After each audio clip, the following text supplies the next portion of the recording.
እኛ ሳምንት ነው የሚሆነው ዛሬ ከምንድነው የምንድነው የምንለውን ከኃጢአት እንድናለን። ኃጢአት ምንድነው የሚለውን ባለፈው ሳምንት አስተምሬያለሁ። ከኃጢአት የዳንነው በምንድነው ስንል ደግሞ በክርስቶስ ኢየሱስ ደም ነው የዳንነው። ደግሞ እግዚአብሔር እኛን የገዛበት ዋጋ ወይም ደግሞ ለኛ የተከፈለ ዋጋ የኢየሱስ ክርስቶስ ደም ነው። ስለዚህ መዋጀት ማለት ለመግዛት የወጣውን ዋጋ አመልካች ቃል ነው ማለት ነው። ጥሬ ቃሉ ከድነታችን አንፃር ስንመለከተው መዋጀት ማለት አንድ ሰው እግዚአብሔር ከኃጢአት ሊገዛ ያወጣበትን ዋጋ አመልካች ነው። ያም ዋጋ የጌታችን የመድኃኒታችን የኢየሱስ ክርስቶስ ክቡር ደም ነው። በዋጋ ተገዝታችኋል። ስሙ ይባረክ። ብዙ ጊዜ ምናልባት እዚህ ጉባኤም ላይ ካላችሁ እግዚአብሔር እኛን ለመዋጀት ሲጠቀም ወይም ለማዳን ሲጠቀም ሰማይ ቁጭ ብሎ ለምን ኃጢአታችንን ይቅር አላለ? ሰዎች እንዲጠይቋቸው ያውቃሉ። እግዚአብሔር ሁሉን ቻይ ነው። እግዚአብሔር ሁሉን የሚችል አምላክ ስለሆነ ኃጢአትንም ሰማይ ቁጭ ብሎ ዋጋ ሳይከፍል ለምን ማስወገድ አልቻለም? ደግሞ እግዚአብሔርን ዋጋ ሲከፍልም ይሄንን ዋጋ ለማን ነው የከፈለው? ለምንድነው የተከፈለው ይሄ ዋጋ? ይሄ እንግዲህ በነገረ መለኮት ምሁራኖች ዘንድ በዘመናት ውስጥ የነበረ ትምህርት ነው። በመጀመሪያ ደረጃ መዋጀት የሚለው ቃል ምን ማለት ነው? መዋጀት ማለት በባርነት ውስጥ ያለን አንድ ሰው ነፃነቱን መግዛት ወይም ደግሞ የራስ የነበረን ከራስ እጅ ወጣን ዋጋ ከፍሎ የራስ ማድረግ የሚልም እንደምታ አለው። ስለዚህ አንድ ከራስ እጅ ወጣን ወይም ደግሞ አንድ በባርነት ውስጥ ላለ አካል የተከፈለን ዋጋ አመልካች ነው ማለት ነው። ዋጋ አመልካች ነው ማለት ነው። ስለዚህ በአጭር አማርኛ ጌታችን ኢየሱስ ክርስቶስ እግዚአብሔር በዚህ ደም ለምን ዋጀን ስንል ሰይጣን ብርቱ ስለሆነ አይደለም። ኃጢአትም ለኃጢአት የሚሆን ወይም ደግሞ እግዚአብሔር ራሱንም በደም ለማርካት ስለሚፈልግ አይደለም። እኔና እናንተ የወደቅንበት እኛን ለማዳን የተከፈለ ዋጋ አመልካች ነው። ከወደቅንበት ስፍራ ማንም ሊከፍልልን ስለማይችል እግዚአብሔር ፍቅር ስለሆነ ለኔና ለናንተ የከፈለውን ዋጋ አመልካች ነው። ከወደቅንበት መንደርና ሰፈር እኛን ለማውጣት እግዚአብሔር ፍቅሩን የገለጠበት በእንዲህ አይነት ፍቅር እኔና እናንተን ዋጋ ከፍሎ ያዳነበትን መንገድ ያሳያል። መጽሐፍ ቅዱስ መዋጀት የሚለው ቃል የአዲስ ኪዳን ሐሳብ አይደለም። ስርወ ቃሉ ብሉይ ኪዳን ላይ ነው ያለው። አዲስ ኪዳን የጀመረ ሐሳብ አይደለም።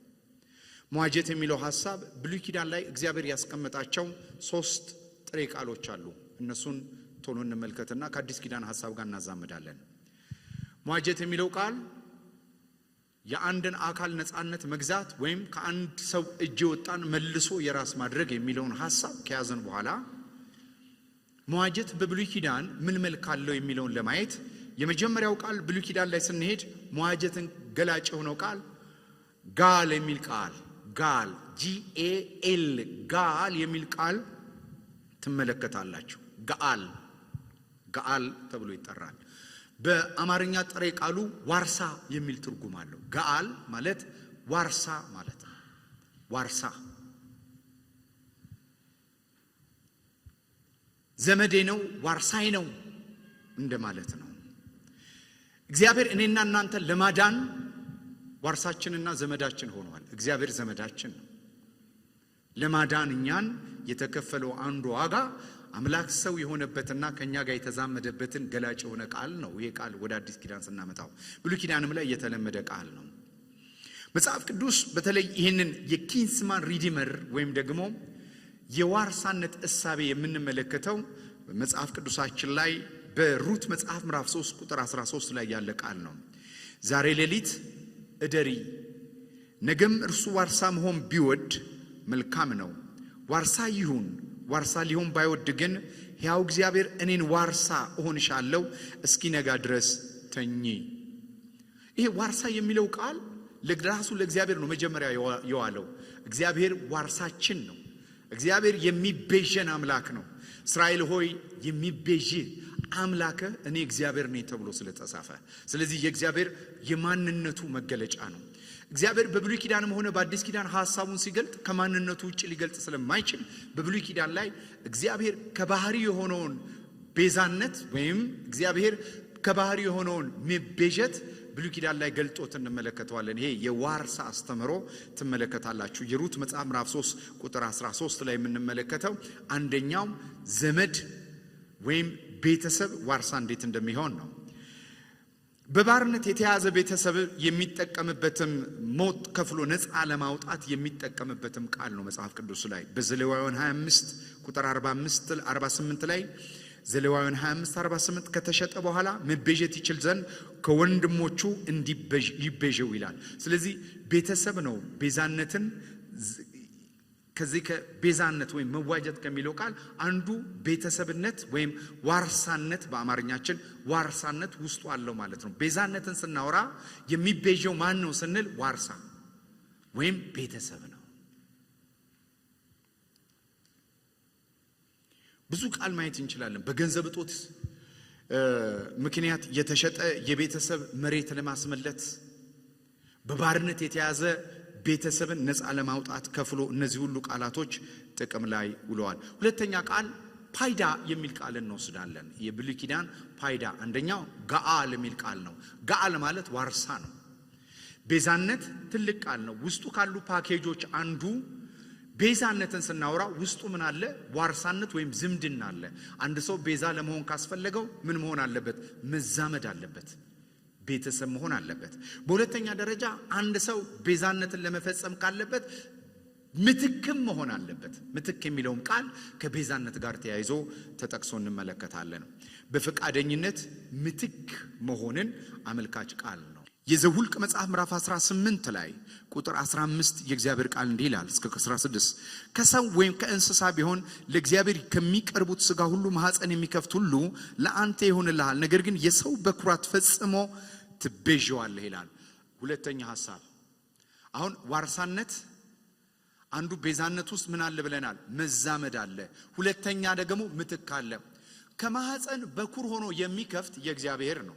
ይሄ በኩር የሆነው የኔ የሆነውን ሰው መስዋዕት ሆኖ መቀረብ ስለማይችል ለእግዚአብሔር ምን ይዘጋጅለታል? ለሰው ምትክ ይዘጋጅለታል። ስለዚህ አንድም ዝምድና፣ ሁለተኛ ምትክነትን ታያላችሁ። ቃሉ አለ በዘኍልቍ 18 ከ15-16 ምትክነት የሚል ቃል ትመለከታላችሁ። ስለዚህ ቤዛነትን ስናስብ አንደኛ ምንን እያሰብን ነው? ዝምድናን። ቤዛ መሆን የሚችል አንደኛ ዘመድ መሆን አለበት። ሁለተኛ ምትክ መሆን አለበት። በፈቃደኝነት ምትካችሁ መሆን አለበት። እናንተ ጋር የሌለው እሱ ጋር የሚገኝ፣ እናንተ የማትችሉት እሱ የሚችለው፣ ስለ እናንተ የሚሆነው በፈቃደኝነት ለቤዛነት ሪኳየርመንት ነው። ሁለተኛው ሐሳብ ይሄ ነው።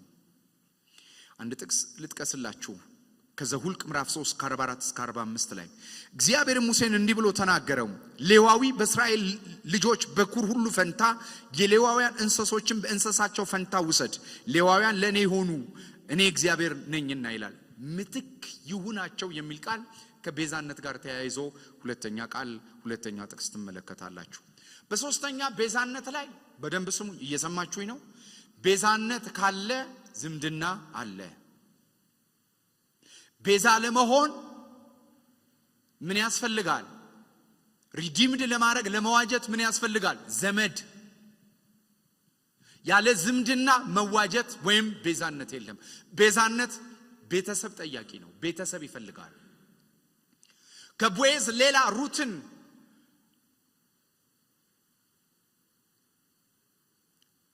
መዋጀት የሚችል ሰው አለ? የለም። በረሃብ ምድር ላይ ሁሉ አልቀዋል። ዋርሳ መሆን የሚችል ቦዔዝ ነው። ስለዚህ ቦዔዝ ለመዋጀት መጀመሪያ ዘመድ መሆን አለበት። ስለዚህ የመጀመሪያው ሪኳየርመንት በመዋጀት መርህ ውስጥ ዘመድ መሆን አለበት። ሁለተኛ በፈቃደኝነት ምትክ መሆን አለበት።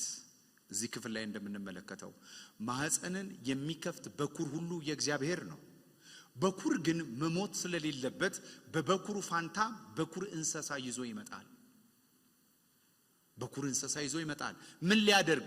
በኩር የሆነውን የሰው ልጅ የሚተካ ስለዚህ አንድ ሰው በቤት ውስጥ ያለውን በኩር የሚተካ ለእግዚአብሔር የሚሰጠው የእንስሳ መስዋዕት ብቻ አይደለም፣ ከእንስሳ መስዋዕትነት ብቻ አይደለም፣ ከቡክርና አንጻር ምትክ ያስፈልጋል። ሶስተኛ መዋጀት ላይ ካሳ ይፈልጋል። ካሳ ራሱ የመዋጀት አንዱ ሐሳብ ነው። መጽሐፍ ቅዱሳችን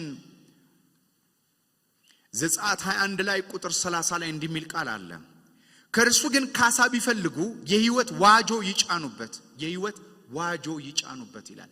ክፍያ ይጫኑበት። ምን ቢፈልጉ? ካሳ።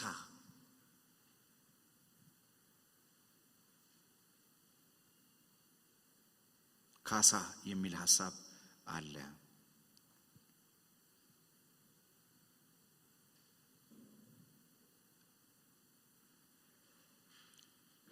አራተኛ ቀን ተጨማሪ የሚሆነው ትብብር የሚል ቃል አለ። ግን በአዲስ ኪዳን ጎልቶ ስለሚታይ በብሉይ ኪዳን ብዙ እንዲቃሉን ስላላገኘሁት እነዚህ ሶስቱ በቂዎች ናቸው።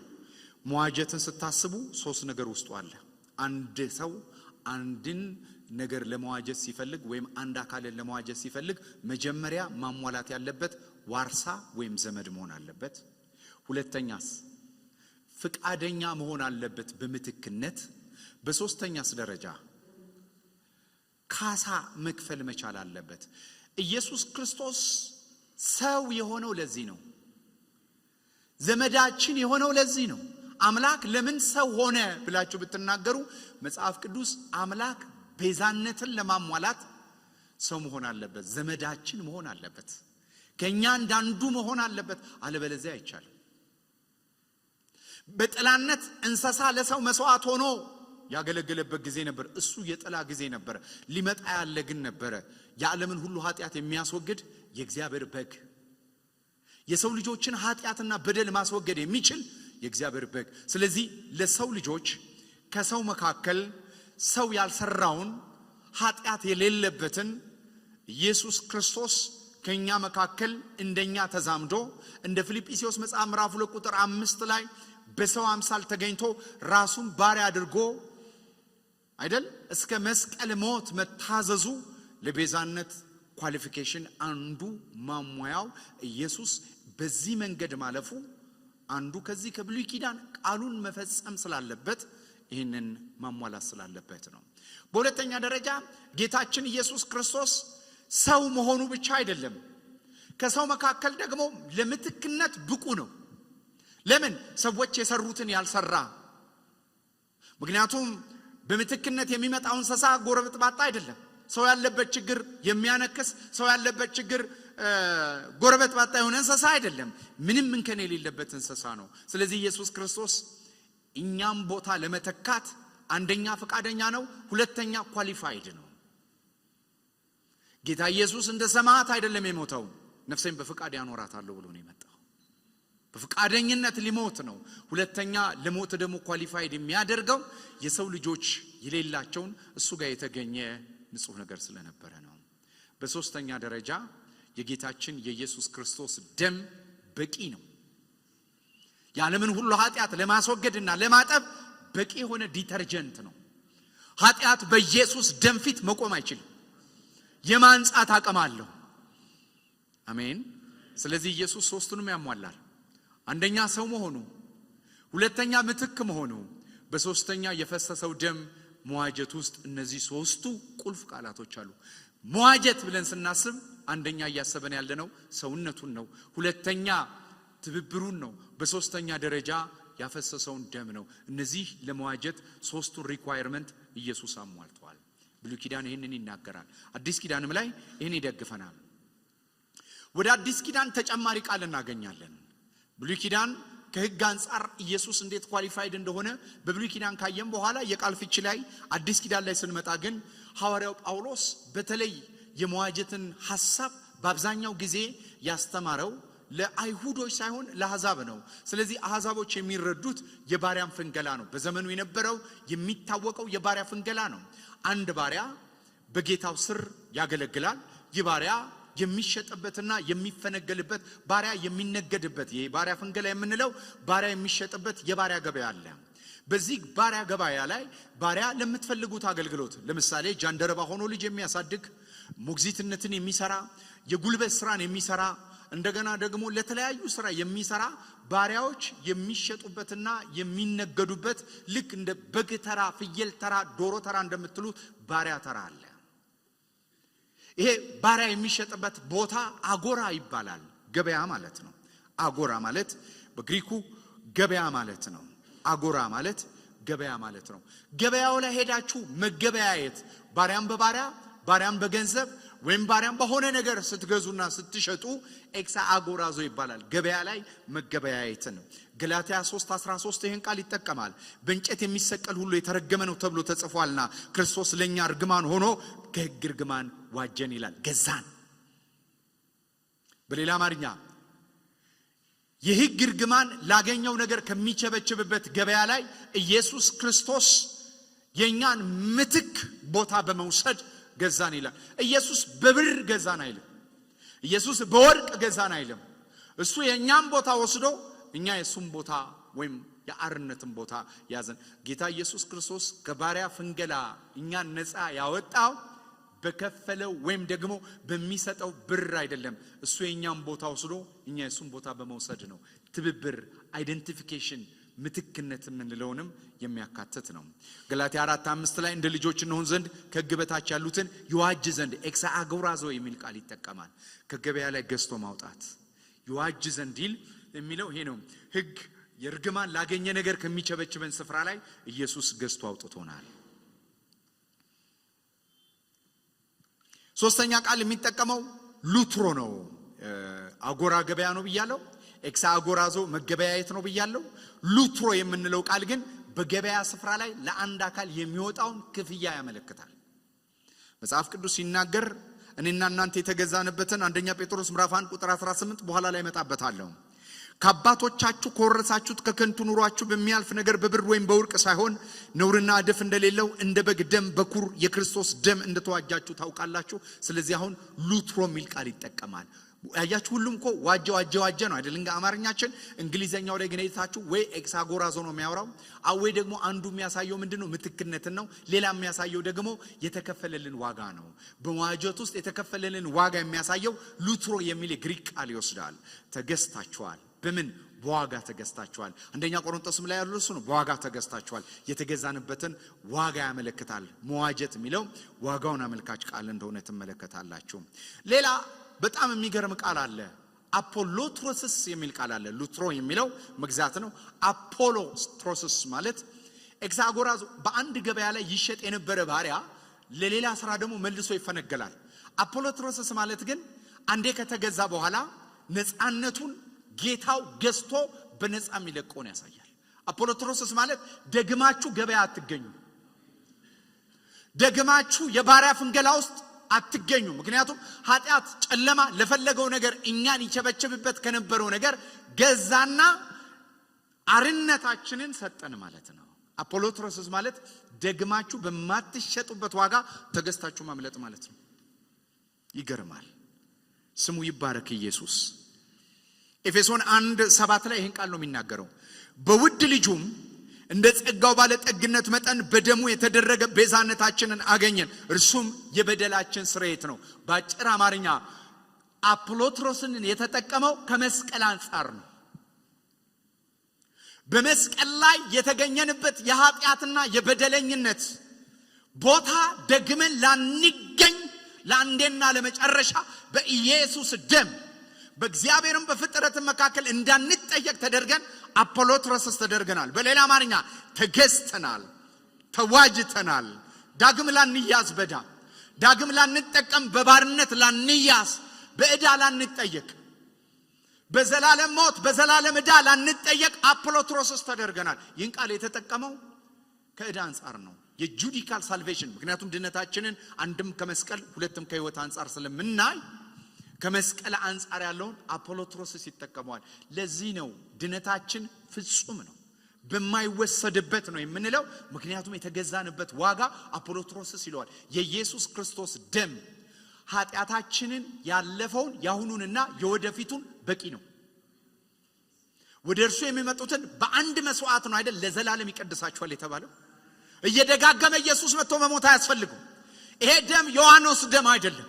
ይሄ ደም የበግ ደም አይደለም። የኮርማና የፍየል ደም አይደለም። እነሱ ለአንድ ዓመት ያነጻል። ከዛ በአንድ ዓመት ትመጣላችሁ። የጌታችን የኢየሱስ ክርስቶስ ደም ግን በአንድ መስዋዕት ያለፈውን ያሁኑንና የወደፊቱን ኃጢአት ይቅር ይላል።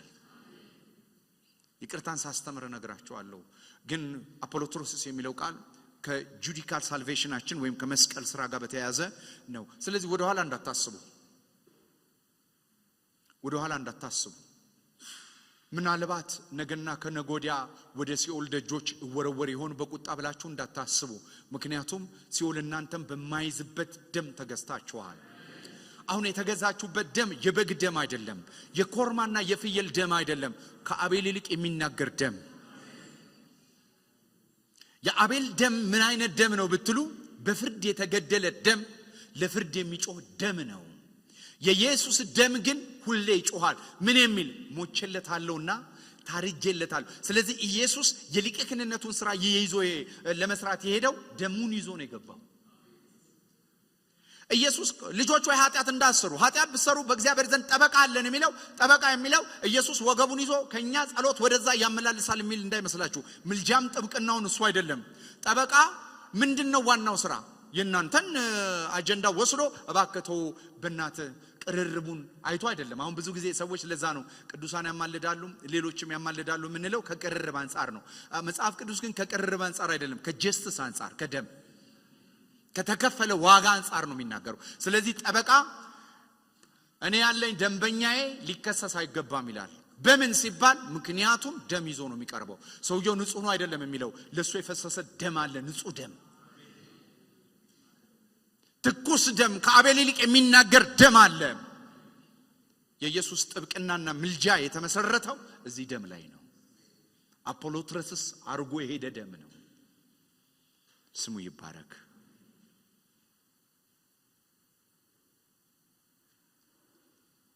አሁን በደንብ ስሙኝ። የቃል ፍቺ ይሄ ከሆነ በኋላ ድነታችን በመስቀል የተሰራውን አመልካች የኤፌሶን 1:7 ላይ እንደገና ደግሞ ከሕግ እርግማን የተዋጀንበትን አመልካች የሆነ ቃል ገላትያ ላይ አንብበናል። ይሄ መዋጀት የሚለው ቃል በኃላፊና በአሁን በወደፊት ጊዜ የተቀመጠ ቃል ነው። 3 ጥቅሶች ልንገራችሁ፣ በደንብ ስሙኝ። ኤፌሶን 1:7 ላይ ስንመለከት በውድ ልጁ እንዳው እንደ ጸጋው ባለጠግነት መጠን በደሙ የተደረገ ቤዛነታችን አገኘን፣ እርሱም የበደላችን ስርየት ነው። የበደል ስርየት እየደጋገመ የሚሰራ አይደለም፣ በኃላፊ ጊዜ የተደረገ ነው። እግዚአብሔር በደላችንን ይቅር ብሏል። የበደል ይቅርታ የምንጠይቀው ሳይሆን በእምነት የምንቀበለው ነው። እኔና እናንተ የዳነው የበደል ስርየትን በመቀበል ነው። ለምን? እኔና እናንተ በሌለንበት በመስቀል የተሰራ የዛሬ 2000 ዓመት ባላፊ ጊዜ የተቀመጠ ቃል ነው። ይህ ምንም እንኳን ባላፊ ጊዜ የተሰራ ቢሆንም ካሁን ጊዜ የተገናኘም ነገር አለው። ባሁን ጊዜ ለምሳሌ አንደኛ ጴጥሮስ ምዕራፍ 1:18-19 ከአባቶቻችሁ ከወረሳችሁት ከከንቱ ኑሯችሁ በሚያልፍ ነገር በብር ወይም በወርቅ ሳይሆን ነውርና እድፍ እንደሌለው እንደ በግ ደም በኩር የክርስቶስ ደም እንደተዋጃችሁ ታውቃላችሁ። መሰረቱን የት ነው ያደረገው? የመስቀል ስራ። ይሄንን በመንገር ምን ይላል? አሁን ይሄንን በማወቅ በአእምሮ መታደስ ትቀደሳላችሁ። ቤዛነት የድነት ትምህርት ብቻ አይደለም፣ የቅድስናም ትምህርታችን ነው። ቤዛነትን ዛሬ መማር ያለብን ድነናል። በቃ እኮ ቤዛ ተደርገን ድነናል። ዛሬ ትምህርቱ ለምን ይጠቅመናል ብትሉ ይሄ የዳናችሁበት የሚቀድሳችሁም ነው። የቅድስናችንም ትምህርት እዚህ ላይ ነው የሚያርፈው ማለት ነው። ከዛ በዚያ ያበቃ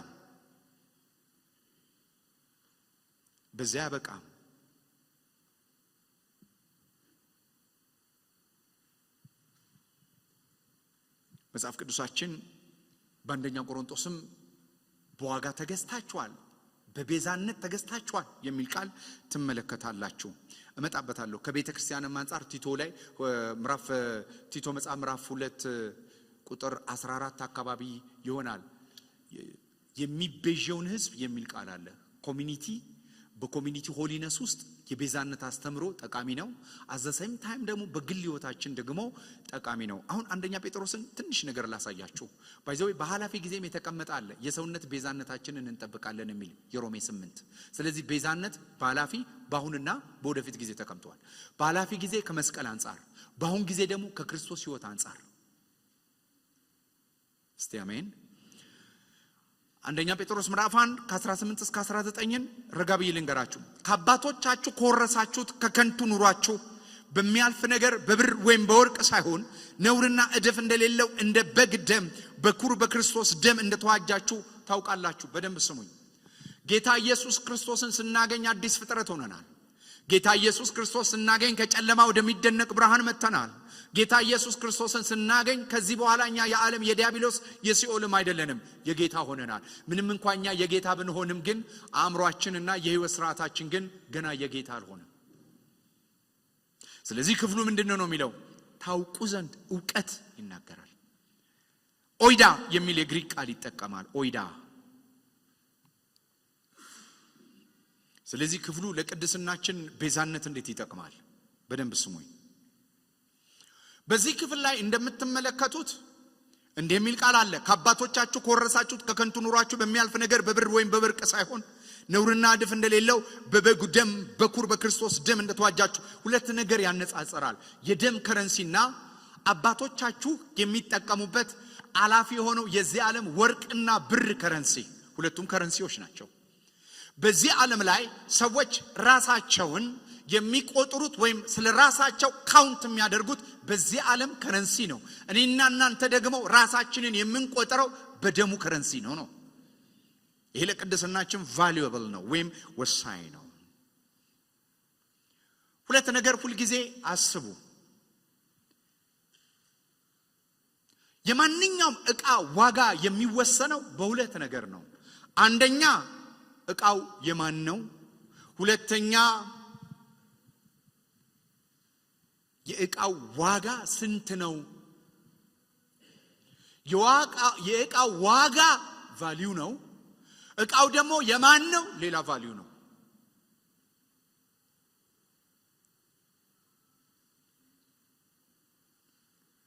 አይገርማችሁም? በደም ስትገዙ የጌታ ስትሆኑ ዋጋ ለወጣችሁ። ዋጋ ለወጣችሁ።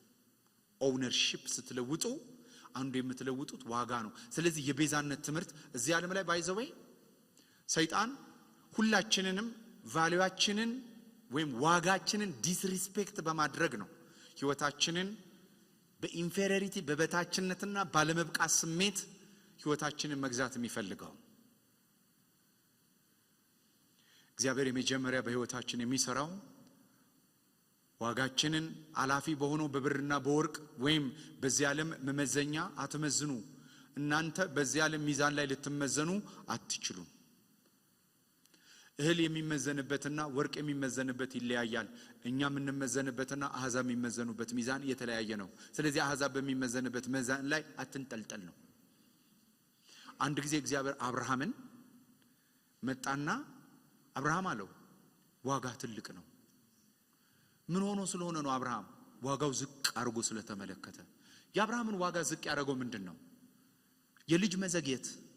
የዘገየ ልጅ አለ። በአይሁድ ዘንድ ልጅ ከዘገየ እንደተረገማችሁ ስለሚቆጠር ዋጋው ዝቅ አለ። ከዛ በኋላ እግዚአብሔር ዋጋ ትልቅ ነው፣ እኔ ካንተ ጋር ነኝ ሲለው አንተ ከኔ ጋር ብትሆን ኖሮ ኤሌዘር እንዴት ሊወርሰኝ ይችላል አለው። እግዚአብሔር ዋጋ ትልቅ ነው አለው። አያችሁ፣ ያለፈና ያገደመ ዋጋ እንዳያወጣብን ከፈለግን አንዱ አይኖቻችን ፎከስ ማድረግ ያለበት ሁሉ ጊዜ ደሙ ላይ ነው። ደሙ ላይ ፎከስ ስታደርጉ ማናችንም ይሄ ደም ሊፈስልን አይገባም። ባይዘው እኔና እናንተ የደሙን ያህል አናወጣም። እግዚአብሔር ነው የደሙን ያህል ዋጋ ያወጣብን። እስቲ አሜን። አንዳንድ ባለጠጋ ሰዎች፣ በጣም ሀብት ያላቸው ሰዎች፣ ገንዘብ ያላቸው ሰዎች የሆነ ቦታ ላይ ሄዳችሁ አንድ ቦታ ሊገዙ ሲሉ ቦታው የሚሸጠው 20 ሚሊዮን ከሆነ ሰዎቹ ለስማቸውና ለክብራቸው ስለማይመጠን 100 ሚሊዮን ይገዙታል። ለምን 100 ሚሊዮን እንደሚገዙ ታውቃላችሁ? ዋጋው ቦታው ስለሚያወጣ አይደለም፣ ሰውየው ስለሚያወጣ ነው።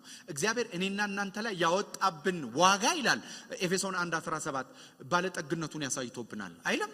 ባለጠግነቱን የእግዚአብሔር ባለጠግነት የታየበት እኔና እናንተ የተገዛንበት ዋጋ ነው። ምክንያቱም እንደፈረሰ ቤት የሆነውን በኃጢአትና በበደል ሙታን የሆነውን ሰዎች እግዚአብሔር ያወጣብን ዋጋ ክቡር ሰዎች እንድንሆን አድርጎናል። ኤፌሶን 1 ተመልከቱ ምን እንደሚል። የኤፌሶን 1 ቁጥር 7 ላይ የእግዚአብሔር ቃል የሚናገረው በውድ ልጁም ፕሪሺየስ ነው እንደ ጸጋው ባለጠግነት የእግዚአብሔር ሪችነስ አለ። የእግዚአብሔር ባለጠግነት ታይቶብናል በደሙ የተደረገ ቤዛነት። ስለዚህ እግዚአብሔር እኔና እናንተን ሲገዛ ፕሪሺየስ እና ፕሮስፐር በሆነ መልኩ ነው የገዛን። ባለጠግነቱን አሳይቶብናል። ስሙ ይባረክ። አንዳንድ ቦታ ታውቃላችሁ ራሱ ስታልፉ እንኳን ራሱ ልታልፉበት የማትፈልጉት ስርጉጥጉጥ ያለ ማይረባ ቦታ የቆሻሻ መጣያ የሚመስላችሁ ቦታ የሆነ ሰው ይይዝና ዋጋ ያወጣበታል። ከዛስ መዝናኛ ያደርገዋል። ለምንም የማይሆን እንትን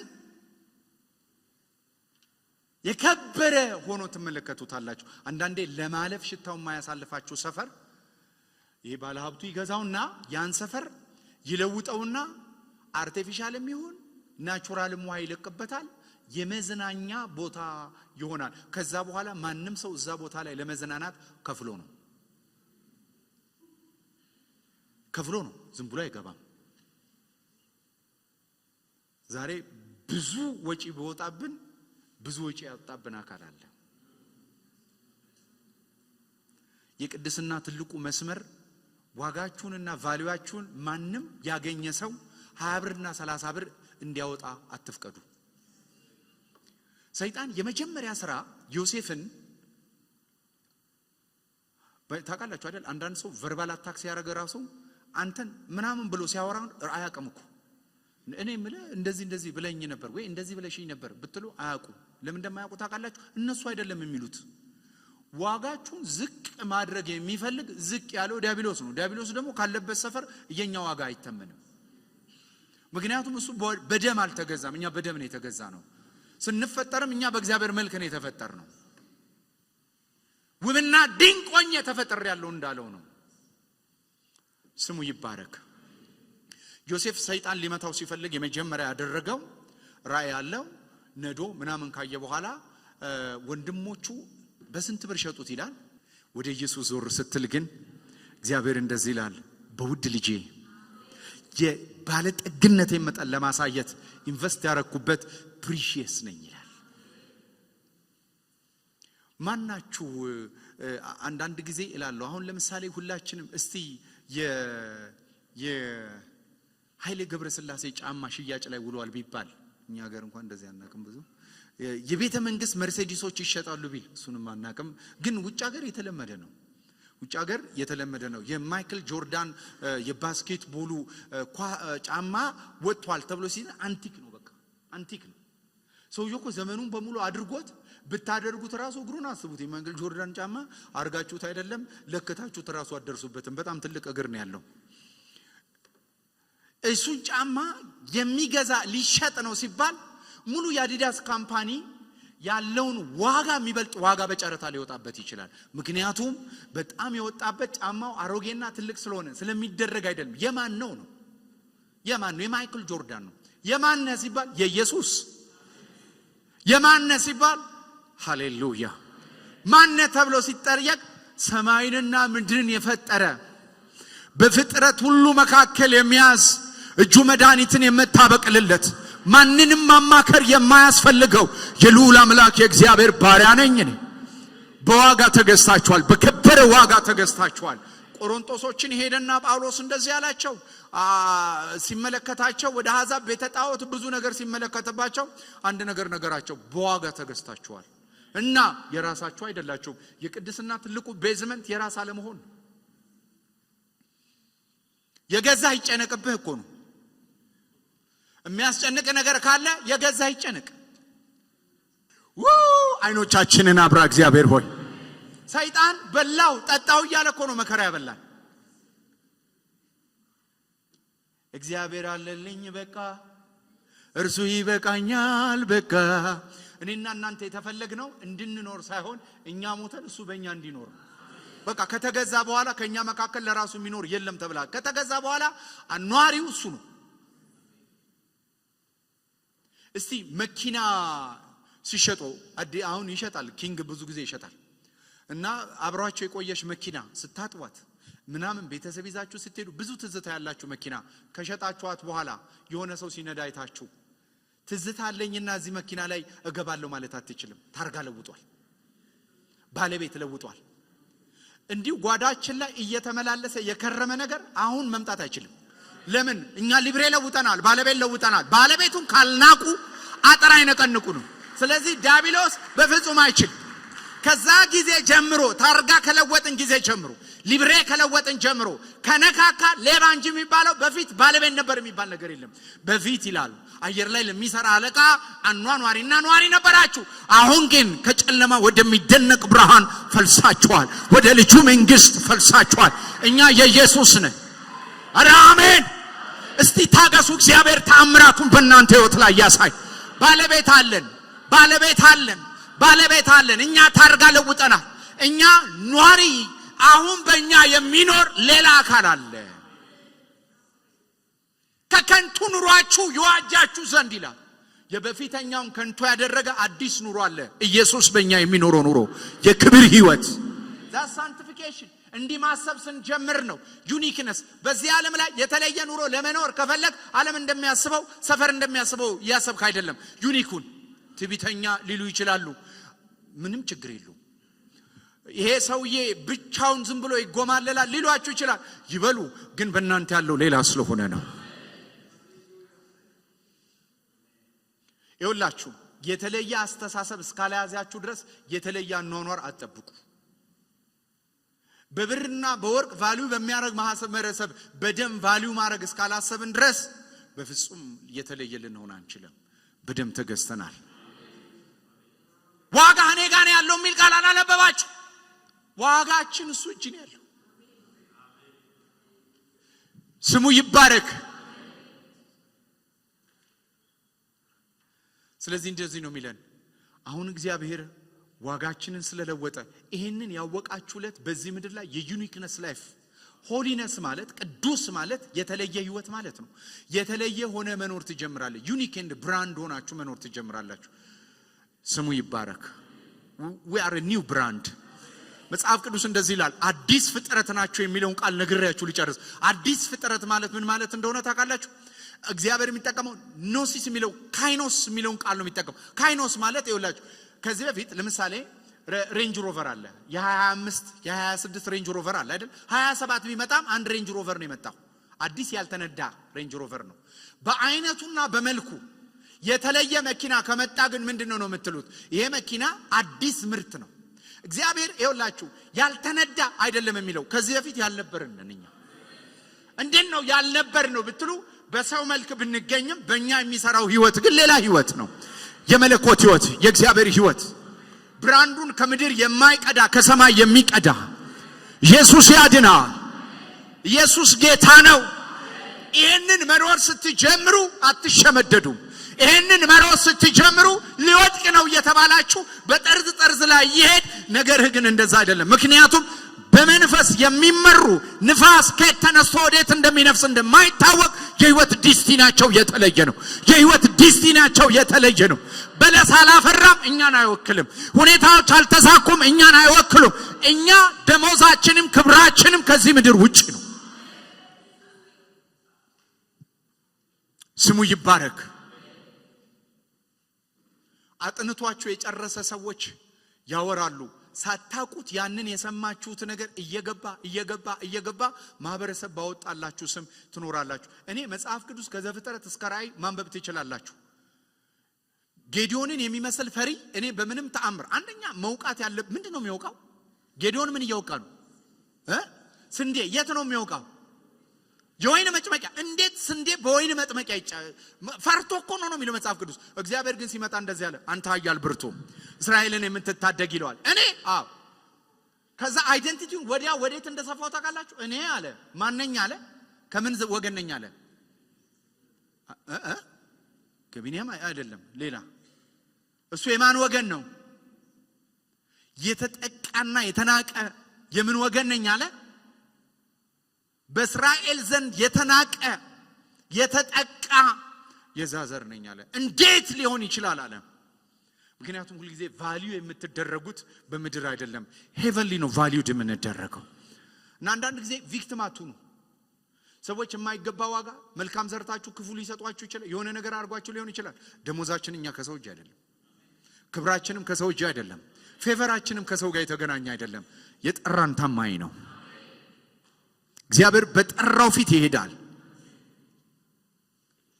ስሙ ይባረክ እግዚአብሔር ምስክሬ ነው ከሴት ከተወለዱት ውስጥ እናንተን ማሸነፍ የሚችል ማንም የለም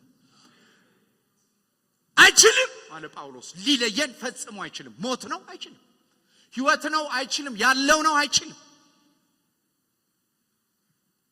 ስለዚህ ሁለተኛው የንጽህናና የቅድስና ህይወት ትልቁ መስመር የሚሆነው መዋጀትን ቫልዩአችሁን የኢየሱስ ክርስቶስ ደም ላይ ቢውልት አድርጉ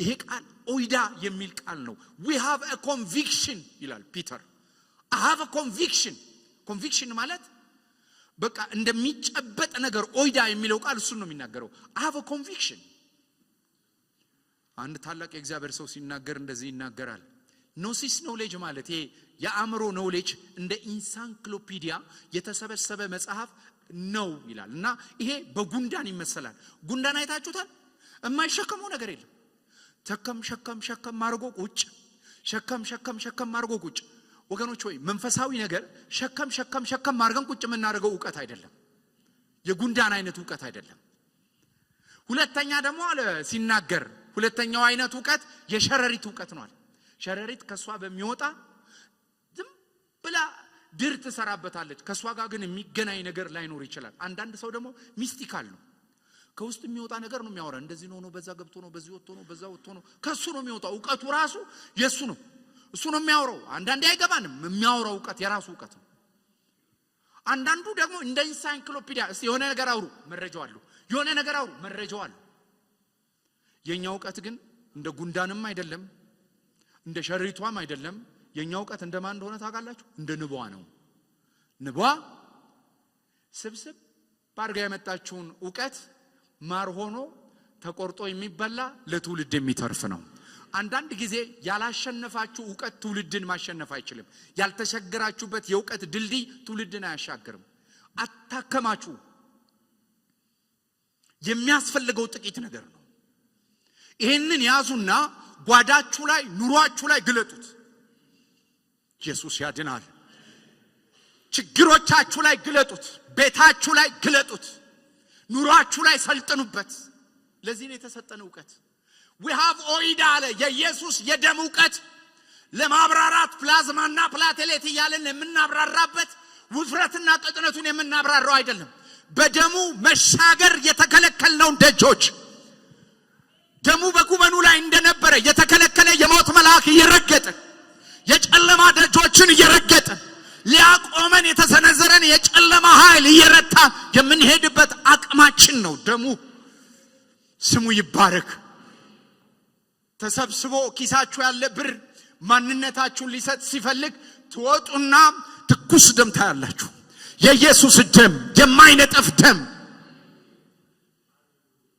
ዓለም ሁሉ ትቷችሁ እግዚአብሔር ግን እናንተን እንደተቀበላችሁ የመሰከረበት ይሄ ደም ነው እዚህ ላይ ነው ቅድስና እዚህ ላይ ነው ዩኒክነስ እዚህ ላይ ነው በልዩነት የምንሄድበት አቅም በተረፈ ግን ይሄ ዓለም በቪክቲም ነው የሚያጫውታችሁ እንትና ሆኗል አንተ ጋር አልሆነም እንትና ተደርጎለታል አንተ ጋር ቪክቲም ነው የሚያረጋችሁ ኢሞሽናችሁ በየሁኔታው የሚወርድ ሰዎች ሁሉ ጊዜ አይደንቲቲያችሁ በክራይሲስ ውስጥ የሚያልፍ ሰዎች የደም ቫልዩ አለማወቅ ውጤት ነው ሰው ደግሞ ሁሉ ጊዜ ነገሩ ዳውን መሆን ሲጀምር ምን እንደሚጀምር ታውቃላችሁ ኃጢያትን ለስጋው ፕሌዠር ማነፍነፍ ይጀምራል ለምን በቃ ይሄ የሚሰማውን ስሜት የሚያሸንፍለት ነገር ይፈልጋል ቢስቴብል ደሙ ላይ ቢስቴብል ብለዱ ላይ ትኩስ ደም ነው አይደንቲቲያችን ቢውልት የተደረገበት ደም ነው አለበለዚያ ኖ ሞር ሳንቲፊኬሽን ቤዛነት ከድነት ጋር የሚያያዝ ብቻ አይደለም ከለትለት ቫልዩአችን ጋር ነው ስሙ ይባረክ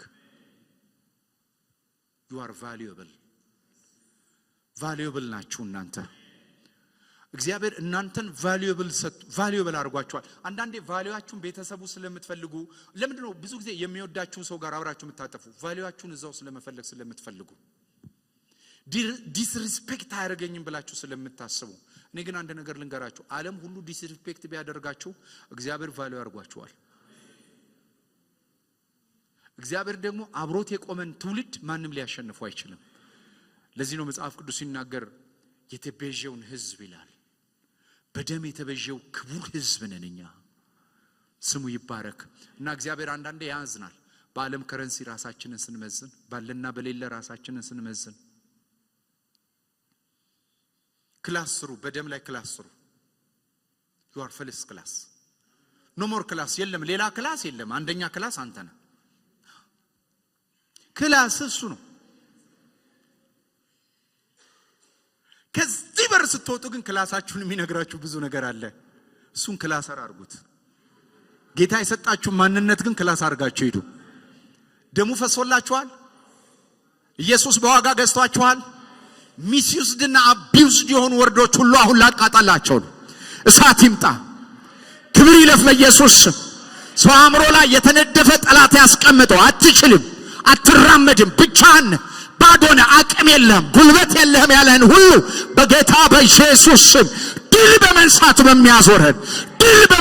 በሚያዞረን በደሙ ኃይል የተቃጠለ ይሁን፣ በደሙ ኃይል የፈረሰ ይሁን፣ በደሙ ጉልበት የተመታ ይሁን፣ በደሙ ኃይል የፈረሰ ይሁን።